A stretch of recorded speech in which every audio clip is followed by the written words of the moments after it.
Hey guys, this is Esports Money, ZSM, Mac10, whatever you want to call me, and welcome to my guide to Siltbreaker Act 2. I'm going to be doing this through the wiki rather than through the client. If you want to see my credentials, I actually streamed last night for 4.5 hours, and during that 4.5 hours I beat Act 2 twice. I got pretty lucky with groups. I didn't find it to be too difficult. I found it to be a lot of fun, and I was not playing on adventure mode, I was playing on the difficult mode, so it was my first time playing Siltbreaker, really. I've only played Act 1 a couple of times, and I've never gotten past the first area, but I was able to clear Act 2 start to finish twice. If you're interested in the stream VOD, it is in the channel. It is the second most recent video before this one. So Dragon Knight appears to be completely the same.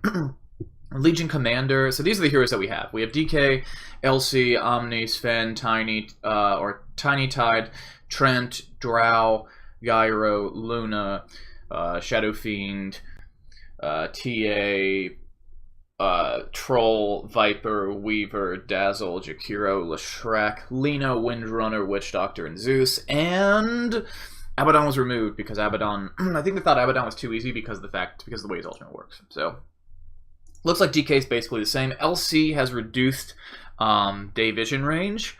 Overwhelming odds seems to be pretty similar to the standard. Press the attack seems pretty similar. The lifesteal, I think, is a good bit bigger. For this, Gladiators Unite is a big ability. It's her ultimate. It it makes like a little arena, and each additional friendly hero that fights in the arena grants additional bonus damage, armor, lifesteal to each combatant. It's pretty big AoE buff. I have had good experiences playing with a Legion Commander, and I like this hero a lot in this mode. Go ahead and close these. Omni Knight appears to be exactly the same, or this article's wrong. I don't know. I haven't played Omni because fuck that. I'm not going to play Omni in Siltbreaker. So Sven has his vision reduced. Notice here that his stun values have changed from the regular game. So normally his stun is 2 at all levels, and in Siltbreaker it actually scales up like everything else, and the mana cost is lower. So it's designed to be more spammable because of your reduced mana, because of your small mana pool, and you actually have an increased stun duration. But take into consideration that a lot of bosses have really high magic resist and will likely resist this stun. So it's really good for clearing waves. So the cleave damage is actually reduced. It's one of the only abilities in the game that's been nerfed. I sometimes will get a Battle Fury on this hero, depending on whether or not I get drops that build conveniently into a Battle Fury. One thing I will say about this hero is I think that this hero is one of the best heroes for this game mode, so you should be considering him. So the movement speed actually scales here and starts way worse than in the normal game. The armor bonus is a bit better, actually, sorry, a bit worse than in the normal game, and the buff duration is 2 seconds longer, and the cooldown doesn't scale, so it's 20 seconds at all levels, and mana cost is the same. God Strength, you get bonus strength and damage, which is nice. Actually, they changed, so that it works like that in the regular game.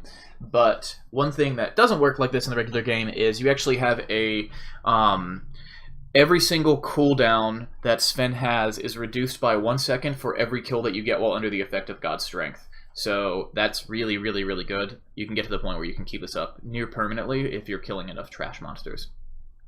One of the reasons I think Sven's the best right now. So Gush damage is a bit higher, armor reduction is a bit higher, mana cost is a bit lower, so that's good. For Tidehunter, Kraken Shell, it's pretty much exactly the same. Anchor Smash, pretty much exactly the same. And then Ravage does more damage than usual. The stun duration is a bit higher than usual, and the mana cost is a bit lower than usual. So I feel like you have to buff a hero like this because he's not inherently going to scale with shitloads of right-click items. What did I just close there? Okay. Tiny, base armor increased by 3. That's kind of a big deal because his base armor normally is -1, so now he actually has armor. Avalanche stun duration is increased significantly. The mana cost is scaling up to 120 rather than 120 at levels, which is nice. The damage of Toss is increased significantly. The mana cost is reduced. It's scaling, and the highest level is not equivalent to what it is at all levels in the actual game, which is nice. Trample. So they actually replaced Craggy Exterior with this ability, and Tiny rushes forward, trampling any units with his Craggy Mass. He gains bonus movement speed and phased collision, while each enemy he tramples is stunned, deals a portion and dealt a portion of his attack damage. I think this is pretty cool, but I have not played Tiny in this game mode, And this is the reason I didn't play Tiny in this game mode. This is the reason I picked him over Sven, or I picked Sven over him, because this doesn't seem as good as Craggy Exterior. When you constantly are stunning enemies and have a shitload of bonus armor, that's a really big deal. In fact, when you think up here, his base armor increased from -1 to 2, so +3 armor. Think about how much armor you get from... Oh, you actually get armor bonus from this, so that's pretty good. You do get passive, but it doesn't seem like you don't have that stun. So... Wait, do you have the stun? Each enemy he tramples is stunned and dealt a portion of his damage. So it gives you bonus armor, but it seems like that's all it gives you passively, rather than in the regular game you can stun enemies, which I really, really like. So it seems like it gives you a small, I believe that is a smaller amount of armor than the regular Craggy Exterior. So Craggy Exterior is 3, 4, 5, 6. Oh no! Wow. Craggy gives you way less armor than I thought. Holy shit! I'm a noob. Don't listen to me, guys. I'm a noob. So yeah, that's actually... Wow. I might have to give this guy a run then. And then Grow, tossed unit damage is increased significantly. Doesn't seem like there's anything else going on different with this. You still have the cleave. I don't know. With Tiny, I might be tempted to get a Battle Fury and the Tree, because you really like Cleave in this game mode. I don't know, actually. I've maxed out on Cleave before with Sven, so it'd be interesting. Treant Protector does not have a page. What I will tell you about Treant Protector is I think he's one of the best heroes, if not the best hero for this game mode, because of his heal, and his ultimate turns him into a giant fucking tree. That he does shitloads of damage, and he has so much health he's almost impossible to kill. Treant Protector is a hero I strongly endorse, despite the fact that I don't have stats for him. Drow Ranger, I think, is the worst hero in the entire fucking game mode. Frost Arrows is a UAM in this game mode. It's not a UAM in the regular game anymore, I don't think. Like, I didn't think it was, and then I saw this, and unique attack modifiers, UAM, UAM, UAM, UAM, UAM. Yeah, it's not a UAM in the regular game, but it says it's a UAM in this game mode, which, like, makes it trash.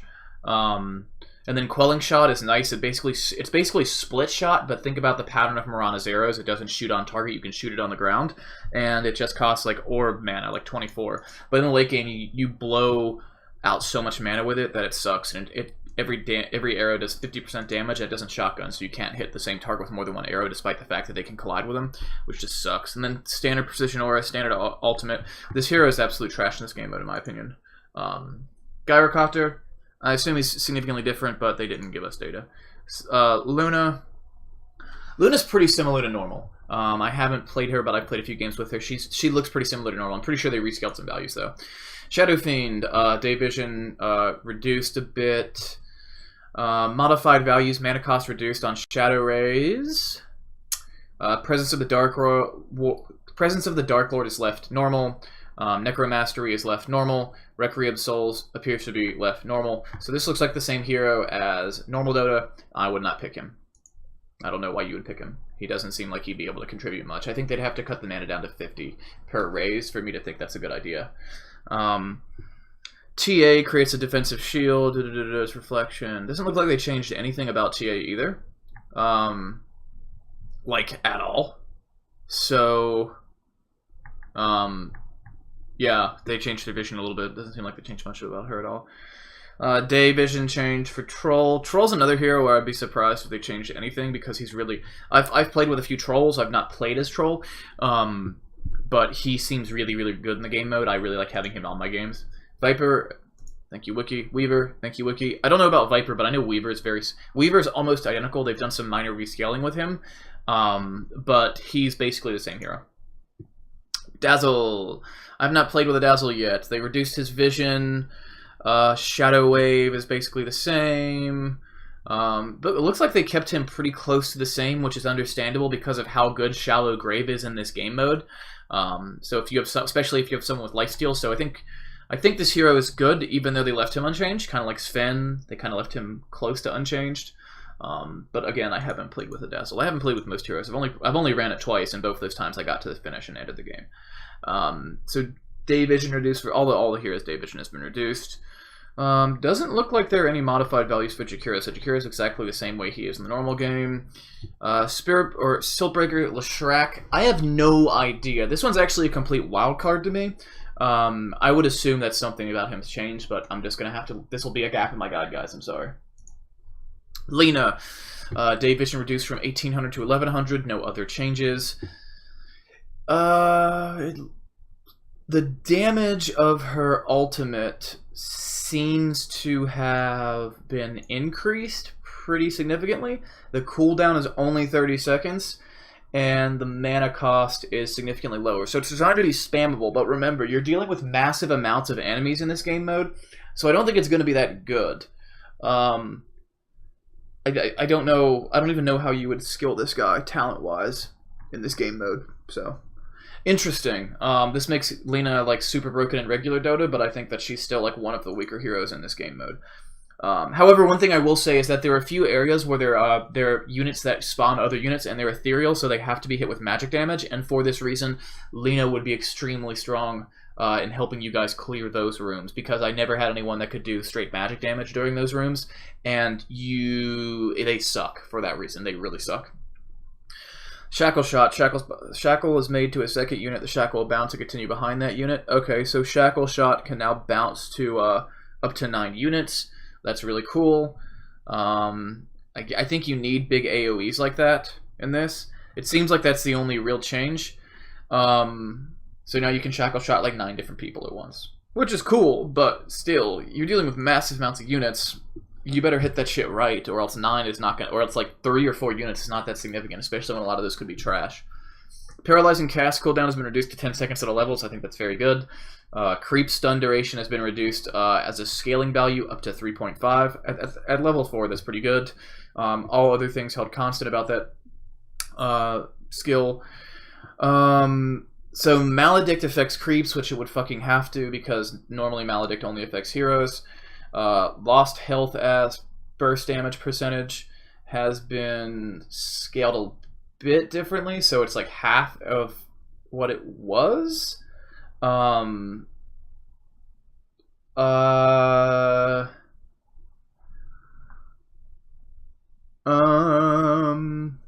think it's a bit worse. But the thing is, because it's an AoE, you hit a shitload of units at once. So the problem is that bigger, like boss units, like the heavier units, actually have bigger model sizes, so it's difficult to hit multiple ones of them at once. Death Ward lasts 10 seconds, 80-second cooldown. Number of bounces, it attacks creeps. Max channel time has been increased. Ward damage has been decreased significantly. Number of bounces has been increased. You now have up to 4 bounces without ags. And the mana cost has been rescaled ever so slightly. So level 1, it doesn't cost much mana. Looking at this, because of Voodoo Restoration, if you get enough healing items on Witch Doctor, I think he's a good enough hero. But the problem with Witch Doctor is that there's never a situation where I would rather have Treant Protector, and he doesn't do enough magic damage to kill off the ethereal units in the maze levels. So I would still say that Witch Doctor is not optimal in this game mode. And then Zeus, they don't give us a fucking page for, but I would say that if you pick him, he needs to be your only magic damage dealer, and he's literally only there to clear out those ethereals in the maze level for you. However, you can just zerg through them, kill the ones that aren't ethereal, and then just kind of tank the right clicks from everything else, and then just sort of zerg through things, and you can absolutely do that fine, and I have done that twice. So thank you guys for watching. This is my guide to Siltbreaker Act 2. I know it's kind of shoddy.